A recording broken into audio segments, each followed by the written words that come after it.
Gutesa, humarap talaga. Kailangan nakaharap ka.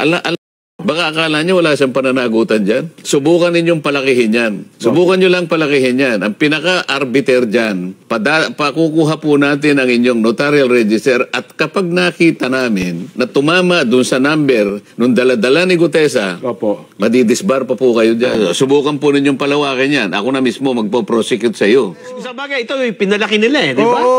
Okay. Kasi ako rin napapansin ko ito Sen. Ewan ko lang kung practice talaga ito. Pagka kasi nagnotaryo, di ba, pag nawalan ka ng lisensya, affidavit of loss, papanotaryo ka Napapansin ko, wala naman talagang abogadong humaharap Yun lang doon. Yung secretariat, taga-tait, etc. Yun po bang practice na yun ay tama, Sen? Basically, hindi tama yun. Dapat kasi, kapag ka kasi nagnotaryo ka, haharap sa'yo yung affiant Yun ang kailangang nandoon. Kaya itong Gutesa, humarap talaga. Kailangan nakaharap ka. Alam niya yung pananagutan niya, kailangan nandun siya mismo Mali yung halimbawa, tinawag lang, pakita mo nga sa akin ng litrato. O sige, ikaw na pumirma dyan. Nagagawa nila yun, pero mali yun. Kasi ang hinahangad dito kasi ay yung pananagutan na nakaharap mo talaga. Kasi ikaw ang nag-administer ng kanyang oath Parang nakita ko yun, naging malaking issue yun doon kay Alice Guo, di ba? But anyway. Paano kung halimbawa, kasi itinatanggi nga ng abogado, nasa yung nakapirma doon. Sige, pero kung yun ang practice pala nila, talaga nagnonotaryo sila pero hindi siya pumipirma. At yung nakapirma lang talaga na yun, sa affidavit ni Gutesa, sa lahat ng notaryo nila, yun talagang pumipirma. Ano mangyayari? Dyan, magkakaroon siya ng disciplinary problem dyan. Kasi mananagot ka doon sa tinatawag naming SIPRA. SIPRA? Ito yung Code of Professional Responsibility and Accountability. Okay. Mahigpit yun. Maaari kang madisbar dyan. Ayan mga kababayan, ito pong nagnotaryo dito sa ginawang affidavit ni Gutesa, ito nga pong dating security aid ni Zaldico, ay maaari pong madisbar ayon po dito kay Senator Marcolita. Bago pong lahat mga kababayan, tanong ko muna sa inyo, kayo ba ay nakaranas na magpanotaryo? At sa pagpapanotaryo ba ninyo mismo, abogado ba mismo ang humaharap? Ako po kasi mga kababayan, marami-rami na rin po ang mga papel na atin pong ipinanotaryo. At hindi pa po ako, mukhang wala pa po akong nakita na mismo si abogado ang pumipirma. Kundi ito yung kanyang mga sekretary at tinatatakan lang nila ito ng kanilang dry seal. Kung parehas po tayo mga kababayan ng naging experience, i-comment nyo po dyan sa baba kung tama po ba ito. At ito palang practice na ito, ibawal ito at maaari pong may pananagutan dito at ikadisbar pa nga ito ayon kay Senator Marcolita, na isa rin pong abogado, mga kababayan, at supposed to be, alam din po ni Senator Marcolita ang kalakaran ng patungkol po dito. Kaya mga kababayan, eto na, dahil dito, naku mga kababayan, si Martin na-stroke po. Totoo po mga kababayan, mayroon po tayong ipapakita sa inyo ngayon mga kababayan, na-stroke si Martin at mukhang, mukhang muntik naku mga kababayan.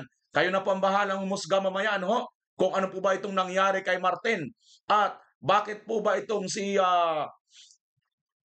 Gutesa ay hindi po nagpasailalim dito po sa Witness Protection Program na manggagaling sa Department of Justice. Ano po ba ang hiwaga patungkol dito mga kababayan? At bakit po ba ganito na lang po gibain ang credibility nitong witness na ito mga kababayan? Sapagkat nung mabanggit po niya ang tatlong pangalan, ang tatlong lugar na hindi basta-basta nababanggit ay ito, nangyari nung unang hearing ni Senator Marcolita, mga kababayan, ay ito na nga ang nangyari, di ba?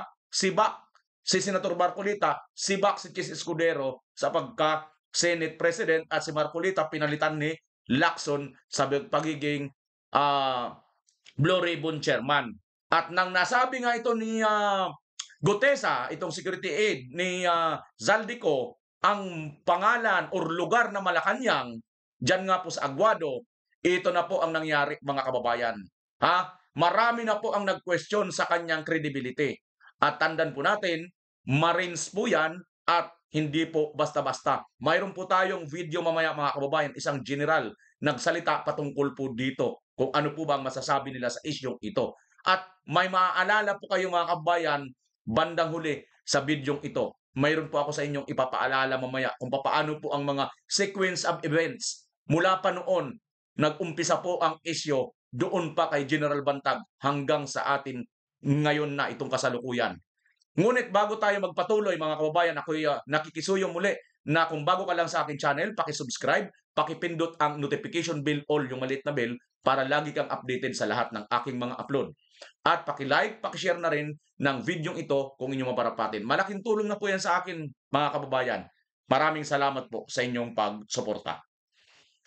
Tuloy po tayo mga kababayan. Ito po kasing video nila Senator Marcoleta, tinalakay po dito kung ano po ba ang magiging kahinatnan nito kung sakasakaling ipagpatuloy po nitong itong abogada or abogado na sinasabi di umano hindi daw niya pinirmahan. Peke daw. Kumbaga ginigiba ang credibility nung ginawang affidavit or salaysay ni Gutesa, Sergeant Gutesa, dyan nga po sa Senado. Which is, alam naman po ng marami na po tayo napanood ng mga abogado, nagsabi na rito, di ba? Na wala na po yun. Kasi ang mas mabigat na po ang sinabi dahil kanya po itong isinalaysay mismo. Take under oath, naka-under oath po siya dyan sa Senado.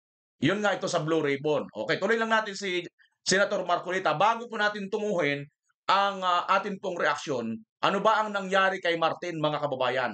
Ano ang lagay ni Martin ngayon? Pagkat nagkulang at nagkasala. Dito maliwanag na kung hindi siya ang pumirma, maliwanag na ang pumirma dyan, staff niya o sekretarya niya. Kasi yung paggamit ng kanyang notarial office, yung kanyang notarial seal, sabi ko nga sa inyo, imposible para kay Gutesa na siya mismo ang magtatatak doon, siya magtatatak ng dry seal at mahanap niya yung page number, book number, document number. Hindi kaya ng isang nagpapanotaryo. Ang nakakakita lamang niyan ay yung staff doon, yung pinagkatiwalaan ng abogado, siyang maglalagay ng mga number na yon. Kaya pinakatama dyan, sabi ko nga, pasasabihin ako yung kanyang notarial register. At kapag ka nag-match, ibig sabihin, galing sa opisina niya talaga. Hindi na pinag-uusapan kung ikaw ang pumirma o hindi. Pinayagan mo ang staff mo kung sino man na ipagamit ang iyong notarial office. Mukhang mababalta ng pangyayari ngayon. Kasi sa lumalabas sa social media at sa pahayag ng gusto niyang palakihin, okay. Kasi ako wala akong kinalaman dyan. Ang akin lamang gustong mangyari, dumating sa akin na may notaryo, hindi ko na pinakialaman kung sino magnunotaryo. Hindi ko na makatungkulan yun. Basta sinabi ko, maghanap ka ng magnunotaryo para sa panig ko, another satisfaction para sa akin, na ikaw talaga'y nakahandang humarap dito. Opo. Kasi pinalalabas nila kayo sa social media para bagang Peke. Kayo ang Nameke. nameke. At saka parang dating Marcoleta's witness. Sige, ganun po ang gawin natin para talagang isalig natin talaga sa katwiran. Opo. Patawag po natin yung abogado at dalhin niya yung kanyang notarial register. Ayun. Makikita po natin dyan kung sino nagsasabi ng totoo. Mukhang malaki po problema kakaharapin ni attorney. Malaki talaga yan. Lalo na kapag subukan po ninyong palawakin yan. Ako na mismo magpo-prosecute sa iyo. Kasi naglabas pa siya ng kanyang statement, no? Binasa natin kanina. Hinahanap po nga yung Binasa natin kanina. Maring totoo hindi siyang pumirma. Bakit pinapayagan mo mga staff mo, sekretarya mo ang pumirma para sa iyo? Bakit hindi ko i-assume ito? Paano makukuha ni Gutesa maliban ng ninakaw niya yun, siguro. Kaya nga mga kababayan, di ba? Paano makukuha ni Duquesa yung kanyang dry cell or yung kanyang parang di ba may number yan, may mga code yan, attorney's number kung ano man ang tawag nila dyan. Paano makukuha ni ni Gutesa yan, di ba? Maliwanag naman po sa sikat ng araw, nakapunta po ng personal sa opisina ito. Imposible naman, sa dami-dami na mga listahan ng mga abogado, basta lang siya kumuha doon, nag-random na lang siya doon, tapos tumugba pa talaga yung lugar. Nagigits niyo mga kababayan yung ko, di ba? Siyempre may mga listahan ng mga abogado yan. Liba na lang kung kumpleto doon, may mga lugar doon. Imposible naman siguro yan. At kung pinasubpi na yan, kung paano kung magtugba, mapakuha yung CCTV, mga kababayan, hindi mas lalong problema. Ayon nga kay Senator Marcoleta, disbar, no? Mayroon pa dito mga kababayan, mamaya bago natin tapusin to, mayroon ako sa inyong ipapanood sa inyong video mamaya mga kababayan, ha? Antayin nyo lang ng konti. Paano niya makukuha sa notarial register mo yung mga number na ilalagay doon? Yun lamang doc number. Doon nakalagay sa libro, makapal yun eh. Tutuntunin mo yun kung ano yung pinakahuli. Okay. Pati page. Kaya nga parang 58 na yan, makapal na yun eh. So sa page 58 na nandun eh. O pati book number nakalagay. Kasi yung bawat register, may book 1, book 2, book 3, book 4. Gano'n nga kakapal yun eh. Yan ay nire-report mo sa RTC na kung saan ka kumuha ng notarial commission. Mahigpit niya yun ha, yung notarial law. Baka akala niyo wala siyang pananagutan dyan. Subukan ninyong palakihin yan. Subukan niyo lang palakihin yan. Ang pinaka-arbiter dyan, pakukuha po natin ang inyong notarial register at kapag nakita namin na tumama dun sa number nung daladala ni Gutesa, madidisbar pa po kayo dyan. Pabigat pala yan, Sen, ano? Yan ang sinasabi ko sa inyo. Baka kayo pa po ang gumagawa ng paraan sa ikadidisbar ninyo. Nasa sa inyo po yan. Nako, mukhang hindi baka mabaligtad pa ang pangyayari. Mababaligtad yan. Ako, wala po akong kinalaman dyan. Kayo po nagsabi na hindi nyo pinirmahan yan. Okay sa akin yun kung hindi kayo pumirma.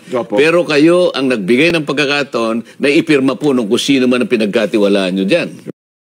Ayun mga kababayan, napakaliwanag nitong paliwanag ni Senator Marcoleta at nanganganib pang madisbar pag ipinasumpi na po ni Senator Marcoleta ito nga pong kanila pong yung documentary nila stamp. Naku po, dahil mahigpit po pala ito.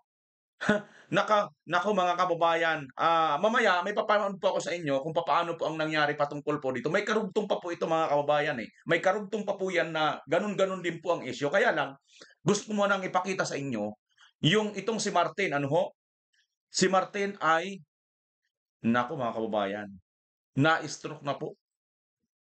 Huwag mo na kayo magko-comment yan ng matuluyan na. Huwag ganun ha. Kasi may mga magko-comment na kaagad yan eh. Hindi pa natatapos ang video eh.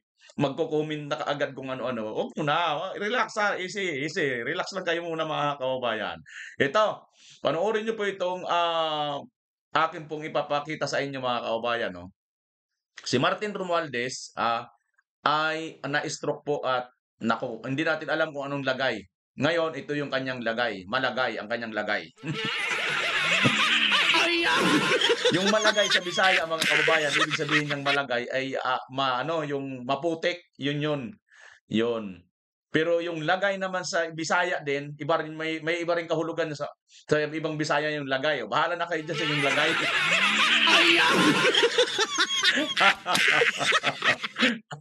Dami kasi mga salita sa Bisaya kasi yung lagay or malagay sa waray ay maputik, basang yung lupa, yun yung malagay or maputik. Pwede mo rin ginamit sa kanin yan, malata or malagay. Sa kanin yung malata yung pagkakasaing, ganon. Pero sa ibang Bisaya naman, yung lagay, hindi ko alam kung saan ilalagay. Para kayo siya mga kababayan, dito tayo sa ating topic. Ito po si Yeda, mayroon po tayong nakitang post dito. Ito po, sabi Mami Mikay Grace post. Sabi dito mga kababayan. Hindi ko po alam kung sino itong Mami Mikay Grace. Naka-ano pa naman po ito, naka-public pa naman po ito dahil tiningnan natin, ayun na search, nakuha pa naman po yan. Tingnan niyo yung picture Ayan, sa baba Yeda Romualdez, ngayon ko lang nakita magalit si Martin ng ganito. Ayan mga kababayan, ngayon lang daw niya nakita itong kanyang asawang si Martin na magalit ng ganito. Ano ang naging nangyari nang magalit siya ng ganyan, katindi? Ito, sabi niya rito, dahil sa mga kagagawan ng mga kalaban ni Martin sa politika na pagtatanim ng mga testigo. Sino bang kilala niyo mga kababayan na nagtatanim ng testigo? Or bumibili, nagbabayad ng testigo? Nasaan na yung post natin? Bakit napunta tayo dyan? Sino ang kilala ninyo mga kababayan? Ako may kilala ako, di ba? May kilala ako, 1 milyon yung bayad sa isang testigo Kilala niyo ba yun? Mamaya na natin na alamin yon. Basta kilala na natin. Galit na galit ang husband ko kanina. Tumaas ang blood pressure niya Sana bumaha, no? Blood pressure. Pwede ba yun? Blood control na mangyayari. Sa galit dahil doon sa testimony nung dating security ni Zaldico. That bodyguard is so obvious lying in Senate. Halata naman na pinangunahan ni Marcolita eh. Oo, halata daw, pinapangunahan daw ni Senator Marcolita. Halatang planted na. At bakit kay Marcolita siya makikipag-usap? Gayong pwede naman kay Senator Ping Lacson, di ba? It's so obvious. Di ba? Ito rin ang tanong ko sa inyo. Di ba it's so obvious naman na Senator Lacson pagdating may nabanggit yung Martin Romualdez pinalitan niyo si Marcolita. Pagdating nung nabanggit ang Saldico at Martin Romualdez, pinalitan niyo si Chis Escudero. So, ngayon sasabihin ninyo, diyan kay Lacson, ano kayo para hindi kayo mabanggit? Ay, tanong ko lang din naman yan ha, kung totoo itong post nitong asawa ni Martin. At kung totoo nga si Martin ay inatake sa sobrang galit. Ano ho? Itong si Marcolita ang siguradong nagturo. Ito mga kababayan ha. Kung totoo po ito ha, hindi ko alam kung nakita na po itong post ni Marcolita. Ito po yung nag-post, itong Mami Mikay. Mami Mikay. Tingnan na natin yung profile nitong Mami Mikay. 141,000 mga kababayan, no? Followers. Malaki-laki rin ang followers nito ha. Oh. Mga kababayan, no? Oh, I resign, doon din naman ang punta nito eh. Oh, kapapasok lang na balita matapos maglabas ng pahayag ang palasyo tungkol sa kay Mayor Magalong. Ngayon oras ay formal nang nagbitiw si Magalong. Mga post niya oh. Latest post niya ito mga kababayan, ito pa. 7 hours ago, ako si Bicol Representative promise to return to the Philippines to confront in lie to his false and baseless allegations against him. O ito mga kababayan, may post pa siya itong Mami Mikay So, legit po itong account na to, 141 followers. 141,000 followers ang kanyang followers. So, balik tayo dito sa kanyang post, no? We will sue, kakasuhan daw, that bodyguard. Habang may oras pa, mag-isip-isip siya dahil mabigat na kaso ang pwede namin isampa sa kanya sa pagpaparatang ng walang ebidensya. So, ito mga kababayan, itong Mami Mikay Grace post, hindi ko alam kung ito nga ba ay sinabi mismo or ito mismo si Yeda na asawa po ni Martin, mukhang nagbabanta dito sa bodyguard na matinding kaso ang nakakaharapin at pinagbibintangan si Marcolita. Ayan no, itong si Marcolita ang siguradong nagturo ng sasabihin ng taong ito. Sigurado daw po siya mga kababayan, no? Itong si Marcolita ang siguradong nagturo ng sasabihin. Mga INC, mga kapatid ni Marcolita sa INC, ano masasabi ninyo rito? Hindi po ako hindi po ako nag-insinuate dito ng kung ano man, pero ano ang reaksyon ninyo patungkol dito sa sinasabi nitong asawa, nitong Mami Mikay post, no, Mami Mikay Grace, na sinasabing ito daw po ay sinabi ni Yeda, na asawa ni Martin Romualdez, na ang si Marcolita daw, ang sigurado sila, ginamitan ng mga kababayan, ang siguradong nagturo ng sasabihin ng taong ito, and for that, hindi namin palalampasin ito. Ayan, hindi daw nila palalampasin. Sigurado daw sila na si Marcolita daw ang nagturo. We will sue, kakasuhan nila itong bodyguard. Habang may oras pa mag-isip-isip siya dahil mabigat na kaso ang pwede namin isampa sa kanya sa pagpaparatang ng walang ebidensya. Ayon sa kanya. According to my husband, after his treatment, yun na nga, confirm mga kababayan, after his treatment, we will file charges. Pagkatapos daw ng gumaling itong si Martin, we will face charges to that guy as soon maging okay na ang kalagayan ni Martin. Kaya, as of now, sa sobrang sakit ng loob at galit niya kanina, ayan na mga kababayan, muntik na siyang ma-stroke sa taas ng blood pressure niya. Kaya pinayo ng kanyang doktor na mag-relax muna at umiwas muna sa stress. We will see you in court, Mr. Bodyguard. Ayan mga kababayan, so pinagbabantaan na nga itong Mr. Bodyguard. na kakasuhan at magkikita daw sa korte. Maganda yan, no? Sige, maganda yan. Maganda yan para magkalabasan ng ebidensya. At syempre naman, mayayaman naman yan mga lugar na yan. Yung Forbes Park na yan, yung Aguado na yan, yung sa may Malacanang, imposible naman walang CCTV yan.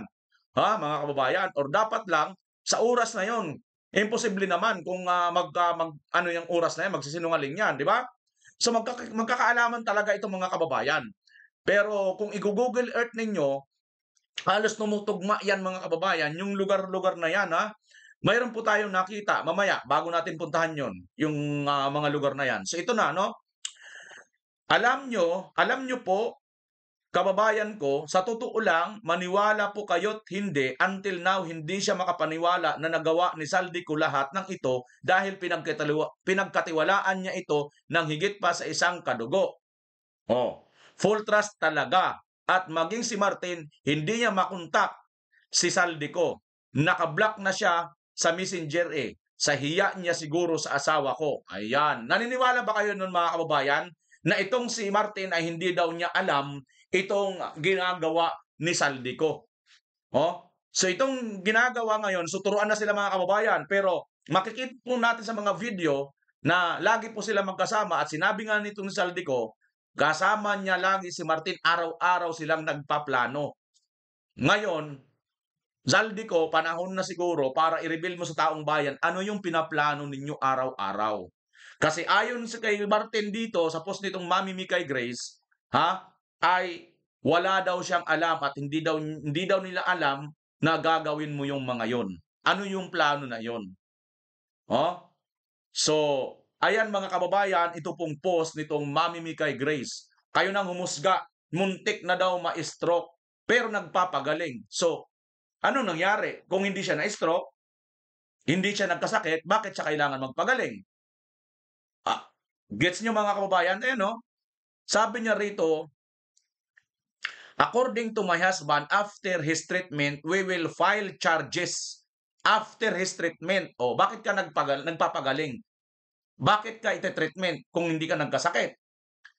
Ayan sabi pa rito, muntik na siyang ma-stroke mga kababayan. Muntik na daw ma-stroke itong ayan sa sobrang sakit ng loob at galit niya kanina, muntik siyang ma-stroke sa taas ng blood pressure niya. Kaya pinayo ng kanyang doktor na mag-relax muna at umiwas muna sa stress. Ayan mga kababayan. So, ibig sabihin, muntik na siyang ma-stroke. Ang sabi ng mga kababayan natin, bakit hindi na lang muntik? Muntik lang. Huwag kayo masyadong assuming Yun lang dito, huwag natin dadagdagan, huwag natin babawasan para hindi tayo rito maging fake news. Kayo na mga kababayan, bahalang humusga dyan. Kayo na bahalang humusga dyan. At eto na. Tingnan na po natin mga kababayan. Tingnan na po natin ngayon. Ito pong post, Ito pong si Orly Regala Gotesa ay pinagmamalaki kitang maging kapwa Marine. Ayon po ito kay retired Colonel Ariel Kirubin, Medal of Valor recipient. Naway ang iba pang security detail na nasa parehong sitwasyon ay lumantad din kung sila man ay binabagabag ng kanilang konsensya. Ayon kay Medal of Valor recipient, retired Colonel Ariel Kirubin. Alam po natin mga kababayan, si retired Colonel Ariel Kirubin ay isa rin po ito sa magiting, matapang at hinahangaan din po nating sundalo, Marine. At naalam nyo mga kababayan, sa mga kasundaluhan, itong mga Marines, ang isa sa nakikita kong parang talagang sila, yung dedicated talaga sila sa kanilang tungkulin. Mayroon silang mataas na aspeto ng pagiging karespetadong kawal ng ating pamahalaan o ating bansa, di ba? So dito magiging proud tayo na mayroon pa tayong mga ganitong klaseng tao or kawal. Katulad na lang ni Colonel Grijaldo, di ba? Isa rin nating proud din natin na kawal ng ating kapulisan. Nakaka-proud din mga kababayan dahil tumindig din siya para sa bayan. Kahit kinulong siya, kahit hindi siya nagsisinungaling, nagsasabi siya ng totoo, kinulong talaga siya, mga kababayan, di ba? Yan yung mga kahanga-hanga. Sana dumami pa kayo na mga alagad ng ating batas, mga pulis, mga marines, na makapag-isip-isip kayo. Kasi mayroon kayong sinumpaang tungkulin na ang sinasabi sa inyong tungkulin ay pangalagaan ninyo ang kaayusan, katahimikan, kapayapaan, at laban po sa mga mga aapi sa taong bayan at sa bayan. At yung mga pandarambong pagnanakaw ay babantayan po ninyo. Yan po ang pinanumpaan ninyo eh. Yan po ang pinanumpaan ninyo bilang kawal ng ating batas, ng ating bansa. So, dahil dyan, sumasaludo pa ako sa inyo, Sir Gotesa at Sir Ariel Querubin, mga kababayan. At ito, ayon dito sa isang general, magiting na general, mga kababayan, ay protektado na po ngayon. Protektado po itong ni ni Colonel Querubin. Pero puntahan po muna natin ito, ang konfirmasyon tungkol po dito sa news na ito, dito rin po sa dati rin pong kaalyado nitong si BBM or ni Marcos Jr. Ito nga pong si dating congressman at siya nga po ang nilapitan ni Orly Regala Gutesa na magsumbong, no? Para mailapit siya kay Senator Marcoleta. Panoorin natin 'to, mga kababayan, na interview niya. And when you talked to him, did you talk to him recently, sir? I mean, after the Senate hearing? No, I haven't. But message has been relayed to me that wala lang kasi syempre I was worried about his safety, kung kamusta lang siya.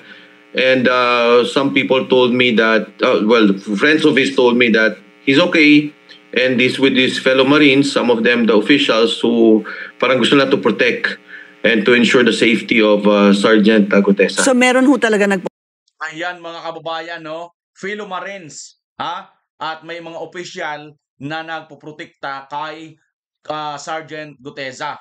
Ito, mga kababayan, nagkaroon kasi si Boyeng ng press con, at inaasahan niya dumating si Gutesa dyan, pero hindi po dumating si Gutesa dyan. Bago natin ituloy, puntahan muna natin ang press con na ito at dito natin pagdudugtungin na ang lahat, mga kababayan. Tingnan niyo po ito, Be here at 9:30. Punta ka na para mag-usap tayo. In the end, I think he said that he can defend himself. But witness protection is not just that. It's about being a part of it because he'll be confessing to be a part of the crime. Sana light, accessory lang siya. Pero kung talagang credible siya, kasi marami rin naman mga tanong na pumapasok tungkol sa mga narration. Marami mga tanong na pumapasok. Gaya nung maletang 48 kilos, parang I've never seen that or heard of that. And 46 of that, that's 3 tons of money. Marami kang math na pwedeng gawin tungkol dito. Kaya we really have to talk to him. O kailangan nila naman siya mag-vet. Kasi if the DOJ or the Ombudsman will prosecute it, those facts will still be important. Sir, pakipaliwanag lang, bakit po yung 21 pangalan yung pumasok at saan po nakabase po kasi yung So affidavits yan sa statements and the other background information that will make them suspect. Yun nga. Ano ito sa ibuyeng, mga kaubayan, ang pangalan nito? Itong yung isa, mga kababayan, yung si Alcantara, nakitaan na inaabutan niya ng mga papeles, mga kababayan, itong si Alcantara. Di ba?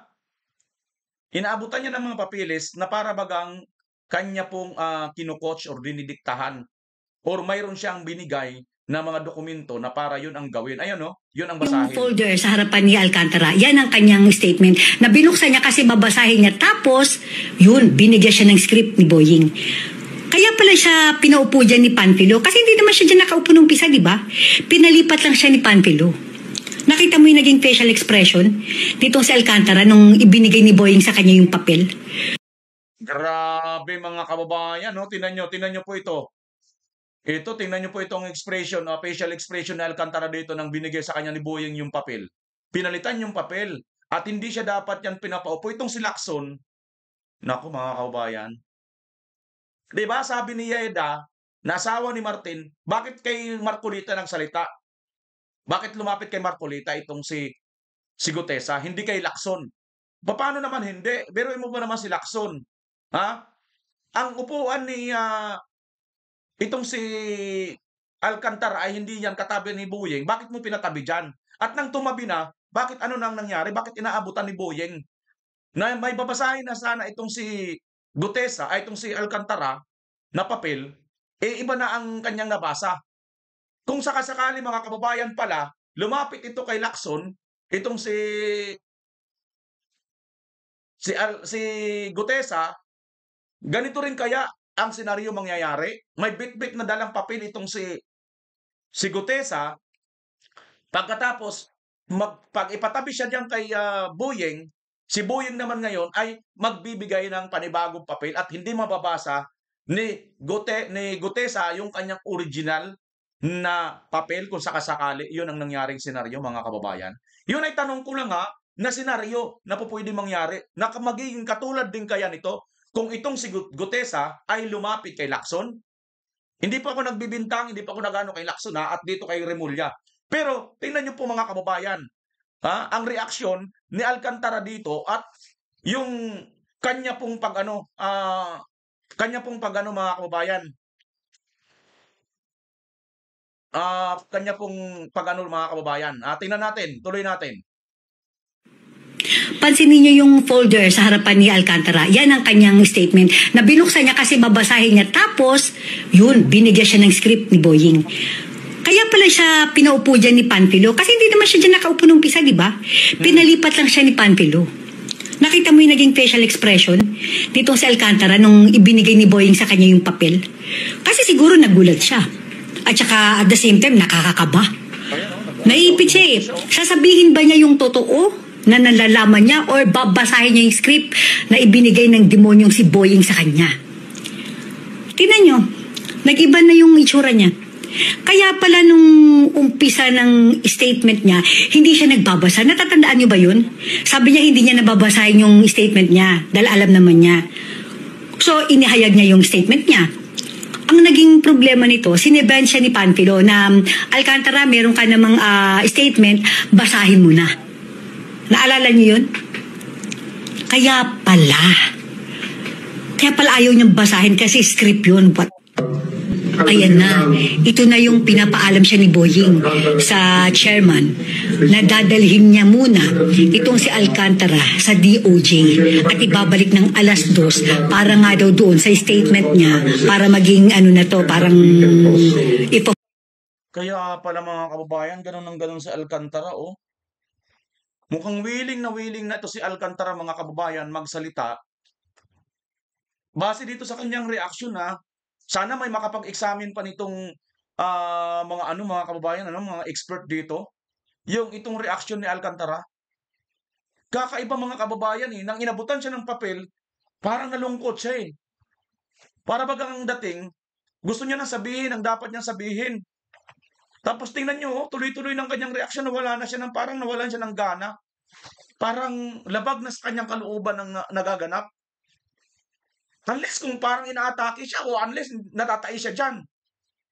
Sa tingin niyo mga kababayan, natatay ba siya dyan? Mukhang hindi siya mapakali. Grabe mga kababayan, formalize. Di ba pinapirma pa nga siya dyan? Ang problema, yung pinapirmahan sa kanya, hindi yung statement niya na nasa folder niya, kundi yung script na ibinigay sa kanya. Kaya pala ganyan na lang kung kabahan itong si Alcantara. Hindi kasi natin nakikita, di ba? Sa TV kasi, sa harap lang ang nakikita natin. Hindi natin alam na merong ganyang pangyayari pala sa likuran nito. Tingnan niya si Alcantara, kaya pala takot na takot. Meron palang nangyayaring anomalya, may kababalaghan palang ginawa na naman itong demonyong si Boying na ito. Ayan, no? Siyempre, kinakabahan siya para sa buhay niya. Hindi niya alam kung ano magiging kapalaran niya. Diba? Magkakasabwat. Alam niya ni Panfilo at saka ni Pepsi Paloma yan. Diba? Pansinin niyo yung folder sa harapan ni Alcantara. Yan ang kanyang statement na binuksan niya kasi babasahin niya. Tapos, yun, binigyan siya ng script ni Boying. Kaya pala siya pinaupo dyan ni Panfilo. Grabe mga kababayan, Napaganon siya, Kukunin niya na yung kanyang folder at nandun yung kanyang statement. May binigay si Boying na bago. Ayun mga kababayan. Pansinin niyo yung folder sa harapan ni Alcantara. Yan ang kanyang statement na binuksan niya kasi babasahin niya. Tapos, yun, binigyan siya ng script ni Kita niyo yun mga kababayan, yung binigay sa kanyang script. Napaganon talaga siya, oh. Yung paghawak ng kanyang folder, maayos pang kanyang mukha, eh. Parang diretso pa siya. Naku, mga kababayan. Kaya pala, napansin niyo ba, nung habang nagbabasa ng kanyang sariling statement itong si Gutesa, katabi niya itong si Alcantara. At tinitingnan niya, habang nakatingin siya, tango siya ng tango. Tama yan, tama. Parang, di ba mga kababayan?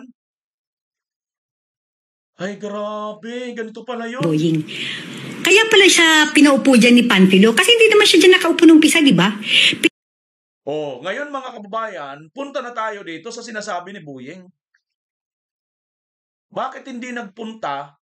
Expected nila darating itong si Gutesa. Issue on notarization, the fact that it is a sworn statement delivered under oath in the Senate makes it an official statement pa rin. Bali, disregarded lang yung affidavit. But as part of that affidavit that was read, he wanted to enter the witness protection program, and I told him yesterday, I'll be here at 9:30. Punta ka na para mag-usap tayo. Ayan mga kababayan, hindi pumunta dyan si Gutesa. Nakaamoy si Gutesa. Ha? Nakaamoy kaya si Gutesa mga kababayan? Kayo, ano bang sa tingin ninyo? Nakita ito ni Gutesa? Naramdaman ito ni Gutesa? Panoorin pa ninyo itong isang video na ito mga kababayan. Kilala nyo ba ito? Ito po ay si General Macanas. Ang kanya pong channel, The General's Viewpoint. Kaibigan po natin, lalo pa nung panahon pa ni General Bantag Isyo. Nakasama na natin, mga kababayan. At nakatutok din tayo doon sa isyo ni Boying Rimulya, yung kanyang anak na nahulihan, tumanggap ng special high-grade myriad. At bandang huli na dismiss ang kaso dahil nga sa chain of custody na technical, no? So, yun na yun mga kababayan. Pero hindi po yun ang dahilan kung bakit siya napawalang sala, na-dismiss dahil sa napawalang sala siya. Hindi, dahil lang sa technicality. Pansinin niyo mga kababayan, matindi pong kaso ang droga pagdating po sa ating bansa. Kahit naman sa iba't ibang bansa, di ba? At tumatagal talaga yan. Pagkakaso mo ay droga, illegal na droga, tumatagal talaga yan. Pero dito lang sa panahon ni Boying, sa kanyang anak pa, wala pang 3 buwan, dismiss na. Napakabilis mga kababayan, ano? Panoorin nga natin si General Macanas. Subscribe din kayo mga kababayan sa hindi pa pag-subscribe dito kay General Macanas. Kaibigan po natin ito. Hindi ko na lang ipaliwanag. Kayo nang bahalang nag-isip. Bakit? Naisipan ni Master Sergeant Gutesa na huwag nang magpailalim sa Witness Protection Program. The answer is obvious, di ba? O kahit sa Senado. Kasi dalawa yung pwedeng mag-protect. Senado, they can also protect him. But the best protection, mga kapwa niya Marines, yung may tiwala ba siya? Alam nga naman, nagpro-protect pa sa iyo, hindi mo kilala. Baka traidorin ka pa. Kaya yan ang nangyari kay BP Sara. Nung pinagtatanggalan siya ng security, yung mga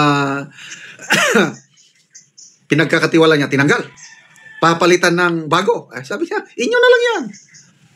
Huwag nyo na akong bigyan ng security, mag-hire na lang ako, private security agency. So ganito rin ang nangyari, and it's so good. Wise move talaga.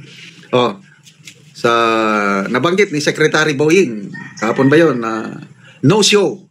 Hindi nagpakita si Master Gutesa sa DOJ dahil i-interviewin daw siya, i-evaluate siya, para tingnan kung credible ba siya, bago nila aksyonan yung kay Speaker Martin Romualdez na kakasuhan ba o hindi.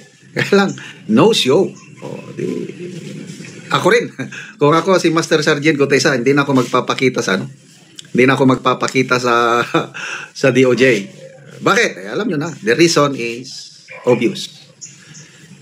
So anong mangyayari ngayon sa paano magkakaroon ng katuparan yung hangarin ng mamamayang Pilipino na mapanago yung di umanay utak. Yung kanyang sinumpang salaysay, peki ko yung perma. But ang mga abogado nagsasabi na immaterial na yun kung peki o hindi yung notary public. Hindi nawala yung saysay, yung ano niya. Kasi nag-sworn. Nag-oath na siya sa Senado. To tell the truth, but nothing but the truth. So, buhay pa rin yung kanyang testimony. At ang maganda ito is, yung kanyang testimony, marami ang naniniwala. Although may mga ilan-ilan na, ano daw yun, scripted ni Senator Marcoleta. But to me, he is very credible. Kaya nga, tingnan mo, pati mismo ang living hero, yung Medal of Valor awardee, hindi basta-basta maniniwala yan sa isang testimony na sinungaling. By the way, mabibilang mo lang sa kamay ang mga living Medal of Valor awardee. Kakaunti sila. At isa na yan si Colonel Quirubin na nag-post na, Orly Gutesa, you made me so proud as a Marine. And thank you, sir, Colonel Quirubin, na nandyan ka aalalay kay Master Sergeant Orly Gutesa, our modern day hero, laban sa greedy politician na walang kabusugan sa kayamanan. Okay, salamat mga kaibigan sa inyong pagsubaybay sa ating channel. Nakakatulong kayo ng malaki sa tribong tal. Yun nga po mga kababayan, ang sinasabi nga po dito ni General Macanas, no?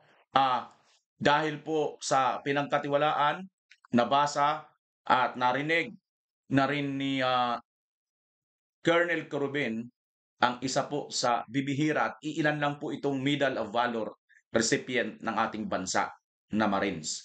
So proud po sila at naniniwala po sila sa isang matatag o tama po ang mga isinasalaysay ni Gutesa. Kung kaya't hindi po sila nandalawang isip para protektahan din po nila itong kanilang kabaro mga kababayan. Sapagkat ako man po sa nakikita po natin dito, ito po talaga ay isa sa susi, no? Isa po itong si Gutesa sa susi na maaari po nating mapagkatiwalaan sa panahon ngayon. Ang tanong na lang natin mga kababayan, ilan pa kayang Gutesa, Orly Regala Gutesa ang maglalakas loob at handa pong itaya ang karangalan, prinsipyo,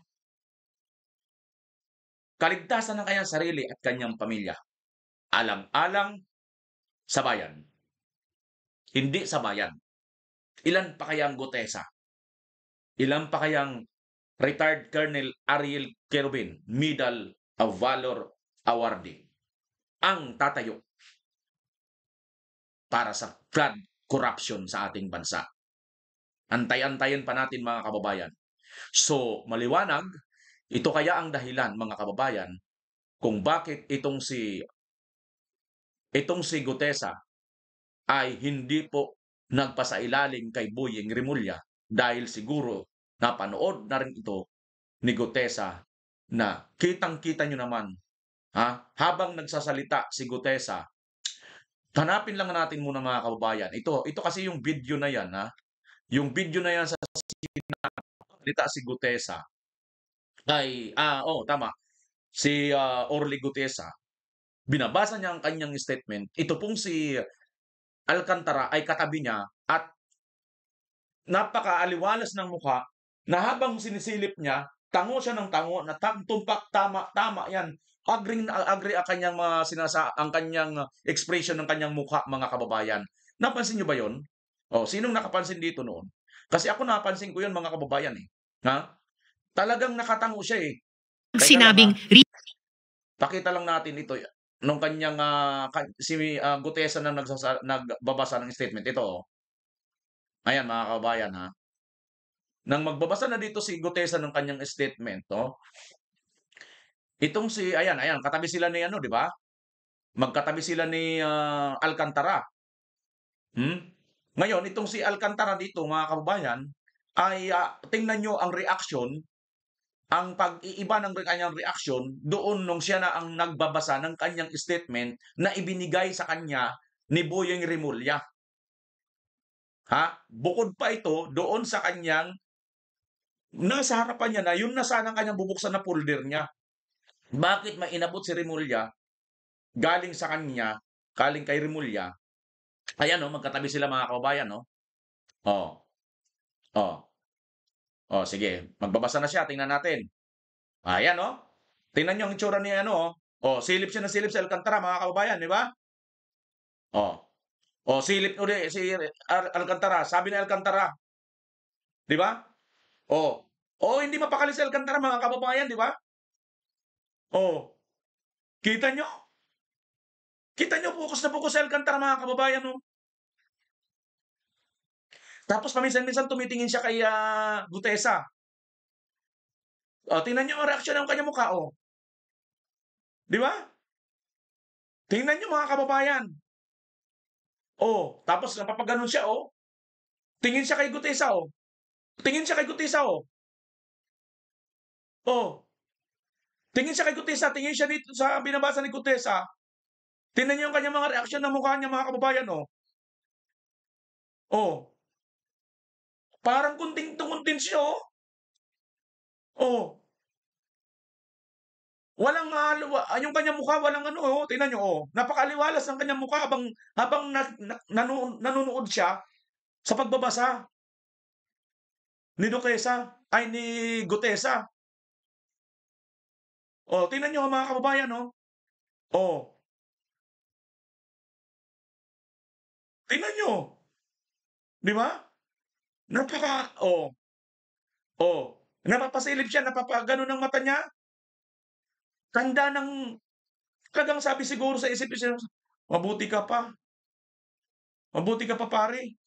Yung binabasa mo, yun talaga yung sinabi mo. Sabi niya,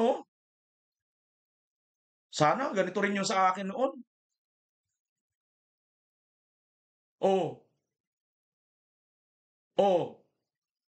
Ayan, napapasilip-silip siya kay ano, hindi talaga siya naglulubay, mga kababayan, tingin siya ng tingin, Imposible hindi niya nababasa yan, magkalapit lang sila,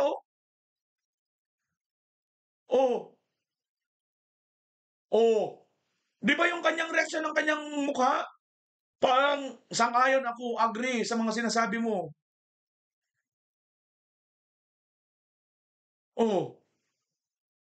Di ba?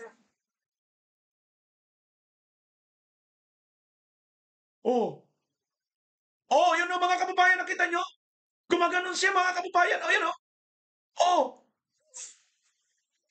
Yung tumatango siya. Slow mo natin ng konti. Slow mo lang natin ng konti, mga kababayan, ha? Teka lang, atras natin ng konti. Tingnan nyo, ha? Habang nagbabasa si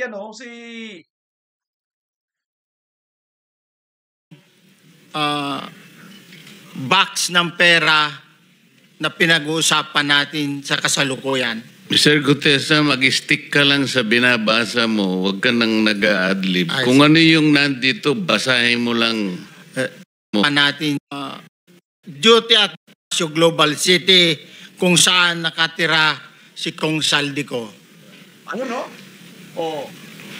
Tuwing may duty at detailed ako sa basura, it means itong basura, ito yung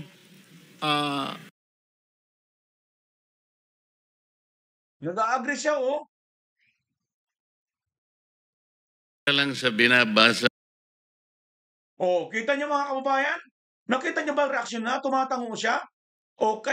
Dito naman, iba. Tingnan niyo ang kanyang reaksyon niya dito, Pansinin niyo yung folder sa harapan ni Alcantara. Yan ang kanyang statement na binuksan niya kasi babasahin niya. Tapos, yun, binigyan siya ng script. Tingnan niyo ang kanyang bibig, mga kababayan. Parang, ang sarap. Parang ano ko to,